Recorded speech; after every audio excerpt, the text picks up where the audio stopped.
សួស្តីបងប្អូនខ្ញុំមានវីដេអូចែករំលែកមួយទាក់ទងនឹងការបង្កើត Apple ID សម្រាប់ version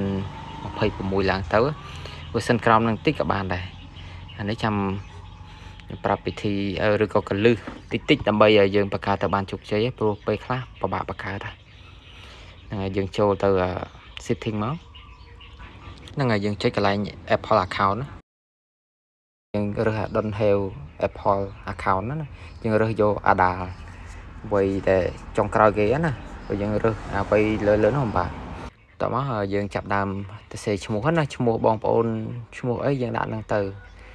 ហើយយើងមាន Gmail ព្រោះ Gmail វីដេអូមុនខ្ញុំបានប្រាប់អស់ហើយវាបង្កើតអញ្ចឹងបងប្អូនអាចយក Gmail ដែលបង្កើតហ្នឹងយកមកដាក់មកនេះរើសខែឆ្នាំកណាត់យល់ល្អយើងដាក់ត្រូវទៅខែឆ្នាំកណាត់យើងពេលមានបញ្ហាយើងស្រួលអានេះខ្ញុំអត់បានរើសឆ្នាំខែថ្ងៃត្រូវអានេះខ្ញុំទៅរើសថ្ងៃត្រូវវិញខ្ញុំបែកមកក្រោយតិចនេះយើងទៅសេ email ណា email ដែលយើងបង្កើតហើយគឺ email ដែលអត់ខូច email ដែលដំណើរការនឹងយើងយក email យើងដាក់មក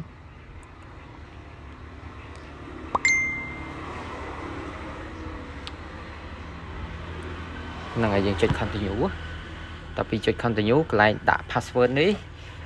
សូមចាំថា Apple ID គេត្រូវការ password ដែលផ្ដើមដោយអក្សរធំដើមអក្សរធំលេខនិងសញ្ញា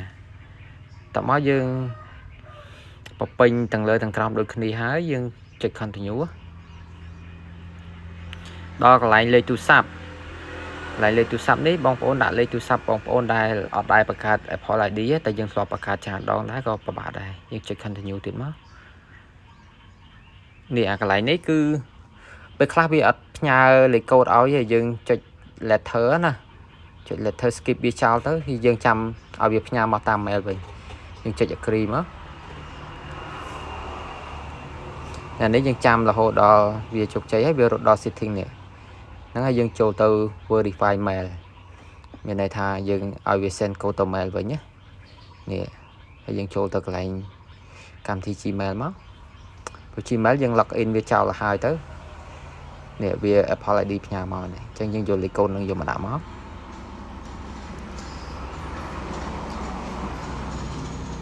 យើងវាយចូលណាវាយឲ្យត្រូវយើងមើលមួយវាយឲ្យត្រូវមកទាំង6ខ្ទង់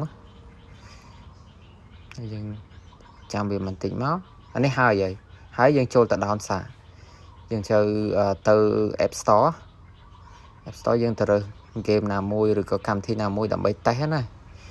យើងមិនតាន់ download កម្មវិធីណាដែលផ្លូវការយើងរើសតេស្តមួយសិនទៅខ្ញុំ download game ของក្មេងនឹងចុចពីលើវាឲ្យបំពេញ ID អញ្ចឹងយើងពេញចូលមក ID ដែលយើងបង្កើតហើយទាំងលេខកូដ